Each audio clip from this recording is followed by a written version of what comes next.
अस्सलाम वालेकुम fellows, Shahzeb Arif right share. जैसा कि आप जानते हैं कि हमने लॉग एड की एक सीरीज़ का आगाज़ किया है जिसमें हम जो लॉग एड के कोर्स में जितने सब्जेक्ट्स हैं सारे वन बाय वन कवर करते जा रहे हैं। ये इस सीरीज़ का तीसरा लेक्चर है। पिछले लेक्चर में हमने लेक्चर 2 जो था उसमें लीडिंग कॉन्स्टिट्यूशनल केसेस जो पहले चार हैं, Maulvi Tamizuddin Khan versus the federation of Pakistan, state versus 200, और तीसरा था Asma Jilani versus government of Punjab, और चौथा था Begum Nusrat Bhutto versus the federation of Pakistan. ये चार केसेस हमने डिस्कस किए थे।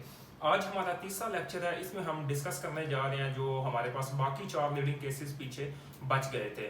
तो बगैर वक्त ज़ाया किए स्टार्ट करते हैं। इसमें हमारे पास जो अगला केस है Mian Mohammad Nawaz Sharif versus president of Pakistan. अब पैटर्न वही है कि सबसे पहली चीज़ ये कि इस केस का टाइटल क्या है। चारों केसेस के टाइटल हम देख लेते हैं। पहला केस है Mian Mohammad Nawaz Sharif versus president of Pakistan. दूसरा हमारे पास केस है अल जिहाद trust versus the federation of Pakistan. उसके बाद तीसरा हमारे पास केस आ जाता है सैयद जफर अली शाह वर्सेस परवेज मुशर्रफ, जनरल परवेज मुशर्रफ। और चौथा हमारे पास केस आ जाता है Khan Asfandyar Wali versus the federation of Pakistan.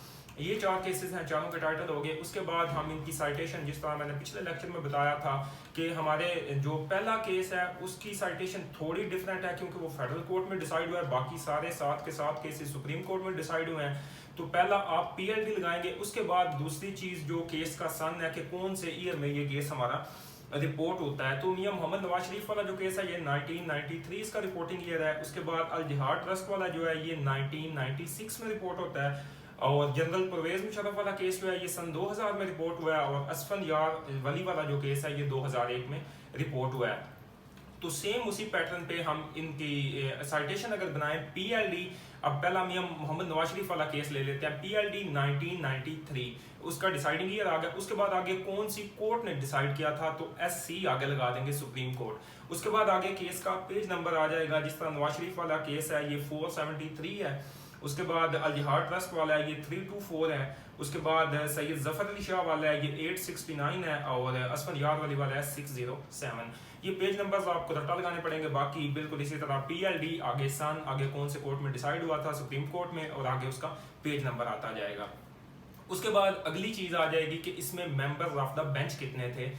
जो बेंच था जिसने ये केस सुना था, तो पहला जो हमारे पास केस है नवाज शरीफ वाला, उसमें 11 मेंबर्स का बेंच था, जुडिशल बेंच, जिसके सामने ये केस पेश किया गया था।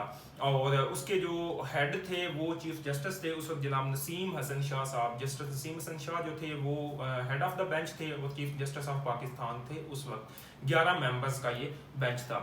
इस तरह जो हमारा दूसरा केस आ जाता है अल जिहाद trust versus the federation of Pakistan. अब उसमें सजाद अली शाह चीफ जस्टिस हैं और 5 मेंबर्स पे ये बेंच मुश्तमिल है। ठीक है, सजाद अली शाह चीफ जस्टिस हैं और 5 मेंबर्स का बेंच है। उसके बाद आगे तीसरा केस आ जाता है हमारा सैयद जफर अली शाह वर्सेस जनरल परवेज मुशर्रफ। अब इसमें जो बेंच मेंबर्स हैं वो 12 हैं। चीफ जस्टिस जो थे उस वक्त इरशाद हसन खान जो थे वो इस बेंच को हेड कर रहे थे, जस्टिस इरशाद हसन खान। और 12 मेंबर्स पे ये बेंच मुश्तमिल था। जो नवाज शरीफ वाला है वो 11 मेंबर्स पे है। जो उसके बाद अगला दूसरा केस है हमारा 1996 वाला अल जिहाद ट्रस्ट वाला, उसमें 5 मेंबर्स हैं। और आगे जो परवेज मुशर्रफ वाला है इसमें 12 मेंबर्स हैं बेंच के। और इसके जो हेड थे बेंच को कौन हेड कर रहा था, तो जो हमारे उस वक्त चीफ जस्टिस थे इरशाद हसन खान, ये इसके हेड थे। उसके बाद अगला केस आ जाता है आखिरी असफन यार वली वाला केस। तो इसमें जो बेंच मेंबर्स थे ये 4 थे और इसको भी हेड कर रहे थे इरशाद हसन खान। अब एक और चीज़ यहाँ पे सिमिलर आ गई कि पहले जो हमारे 2 केसेस हैं 1955 वाला और 1958 वाला, वो उस वक्त चीफ जस्टिस मुनीर थे। पहले दोनों केसेस में जस्टिस मुनीर जो थे हेड ऑफ द बेंच थे और बेंच में शामिल थे। और जो आखिरी 2 हमारे केस हैं 2000 वाला और 2001 वाला, उस वक्त हमारे चीफ जस्टिस थे इरशाद हसन खान और दोनों में वो बेंच का हिस्सा भी थे और बेंच को हेड भी कर रहे थे।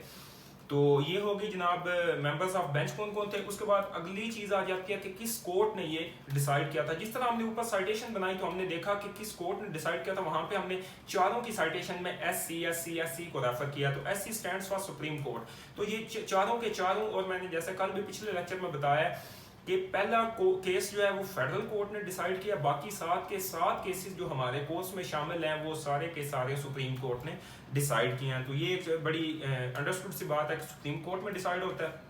उसके बाद आ जाता है कि किस पार्टी की फेवर में हुआ था। तो यहाँ पे हम थोड़े से केस के फैक्ट्स की बात कर लेते हैं। पहला जो केस है Mian Mohammad Nawaz Sharif versus the president of Pakistan. इसमें जो थी जनाब प्रेसिडेंट ने जो हमारी कॉन्स्टिट्यूंट असम्बली या नेशनल असम्बली कह लें, उसे थोड़ा काबीना जो था उसे डिसमिस किया, सबको घर भेज दिया, असम्बलियाँ तहलील होगी। तो नवाज शरीफ साहब जो थे उन्होंने, अब जो कल हमने आखिरी केस डिस्कस किया था जुल्फकार अली भुट्टो वाला, उसमें हमने देखा था कि जो पिटीशन है वो डायरेक्टली सुप्रीम कोर्ट में अंडर आर्टिकल 184 सब क्लास 3 जो है उसके तहत सुप्रीम कोर्ट में डायरेक्टली ये पिटीशन फाइल हुई थी। तो उसके अलावा जितने हमारे पास आज के जो चारों केसेस हैं, यानी कि हमारे जो सिलेबस में टोटल 8 केसेस हैं, उनके जो लास्ट 5 केसेस हैं उनकी डायरेक्ट पिटीशन सुप्रीम कोर्ट में गई है अंडर आर्टिकल 184(3). ठीक है, तो ये आपने याद रखना है कि सारे केसेस अंडर आर्टिकल 184(3) के तहत ये फाइल किए गए हैं। ये आखिरी 5 हैं, उससे पिछले नहीं, आखिरी 5 वो अपीलें आई थी, ये डायरेक्ट हुए हैं। ठीक है, तो अब नवाज शरीफ जो थे वो जाते हैं, मतलब सुप्रीम कोर्ट में चले जाते हैं 184(3) के तहत कि ये असम्बली की डिसमिसल जो है ये गलत है और ये नहीं होनी चाहिए थी, या मतलब इस तरह से था जो सारे फैक्ट्स थे।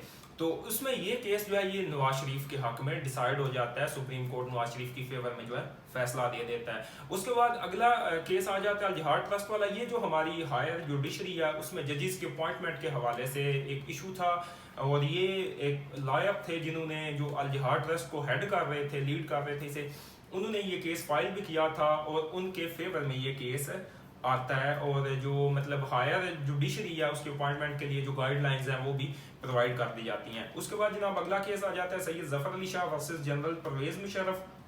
अब इसमें जो था जनरल परवेज़ मुशर्रफ जब चीफ एग्जीक्यूटिव बनते हैं पाकिस्तान के, माशाल्लाह लगा लेते हैं, PCOs जारी कर देते हैं और चीफ एग्जीक्यूटिव बन जाते हैं, तो उसमें जो उन्होंने एमरजेंसी लगाई थी उसके खिलाफ ये केस फाइल किया गया था ज़फ़र अली शाह की तरफ से उनके क्लाइंट्स के लिए कि ये जो है ये इलीगल है, टोटल सारा जो भी मुशर्रफ ने किया है कॉन्स्टिट्यूशनली रॉन्ग है।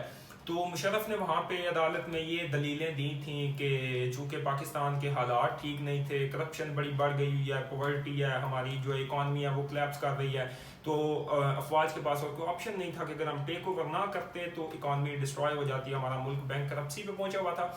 तो अफवाज के आने का मकसद ये था कि हम आके अकाउंटेबिलिटी करें और अकाउंटेबिलिटी करके हम जो है ना वो इलेक्शंस करवा के इक़्तिदार जो है दोबारा वो डेमोक्रेटिक फोर्सेस के हवाले करके चले जाएंगे। अब मुशर्रफ ने इसमें कोई टाइम फ्रेम नहीं दिया था, तो सुप्रीम कोर्ट ने मुशर्रफ को 3 साल का टाइम फ्रेम दिया था कि आप जो इकानमी को ठीक करना चाहते हैं आप करें, जो डेवलपमेंट करना चाह रहे हैं वो करें, जो अकाउंटेबिलिटी करना चाह रहे हैं आप 3 साल के अंदर अंदर करके उसके बाद डेमोक्रेटिक सेटअप को आपने बहाल करके तो चले जाना है। अब ये जो केस है ये जनरल मुशर्रफ के हक में डिसाइड हुआ था। अब हमारा आखिरी जो चौथा केस है असफंदयार खान वली वाला केस, इसमें असफंदयार खान वली भी जो है 184(3) के तहत सुप्रीम कोर्ट में जाते हैं कि जो नैब ऑर्डिनेंस आया है ये तो हमारे बेसिक राइट्स को वायोलेट कर रहा है, इसमें प्रॉपर्टी की सेल परचेज पर पाबंदी लग गई, जो बंदा किसी केस में एक्यूज्ड है वो अपनी प्रॉपर्टी नहीं बेच सकता, अपने जो है शेयर्स किसी के नाम पे ट्रांसफर नहीं कर सकता, मतलब इस तरह की काफ़ी सारी पाबंदियां लगा दी गई थी। तो ये बेसिक ह्यूमन राइट्स की वायोलेशन है। और जो एक होती है विलफुल बैंकरप्सी, खुद ब खुद बैंकरप्सी शो कर देना, ये भी क्राइम इसमें डिक्लेयर कर दिया गया था। तो असफंदयार खान वली सुप्रीम कोर्ट में जाते हैं कि ये सारा कुछ जो किया जा रहा है ये बेसिक ह्यूमन राइट्स और जो fundamental rights under constitution of Pakistan हमें दिए गए हैं ये सारी उनकी खिलाफ वर्जी हो रही है। तो इसमें फेडरेशन की तरफ से जो आर्गूमेंट किया गया था, फेडरेशन ने कहा था कि ये सिर्फ मुलजमों के ऊपर किया जा रहा है, नॉर्मल आदमी के ऊपर इसका कोई असर नहीं हो रहा। ये जो व्हाइट कॉलर क्राइम है ये पूरी दुनिया में पकड़ना आपको पता है इम्पॉसिबल है, इसे ट्रेस नहीं किया जा सकता। तो उसमें भी ये उन्होंने स्टेट ने जो फेडरेशन ने दलाइल दिए थे, फेडरेशन ने यही कहा था कि अगर व्हाइट कॉलर के ऊपर हम शिकंजा जो है कसेंगे नहीं तो व्हाइट कॉलर तो जो है वो कभी भी अपने करप्शन केसेस जो है वो नहीं ना सामने आने देंगे, ना वो अपनी प्रॉपर्टियां बेच देंगे। अब देखें कि अगर उनकी प्रॉपर्टी बेचने की इजाज़त दे दी जाती है तो जब वो प्रॉपर्टी किसी और के नाम पे ट्रांसफर कर देंगे, थर्ड पार्टी उसमें इन्वॉल्व हो जाएगी, और जब थर्ड पार्टी इन्वॉल्व हो जाएगी तो डेफिनेटली फिर वो केस का उसका कुछ भी नहीं बनाया जा सकता।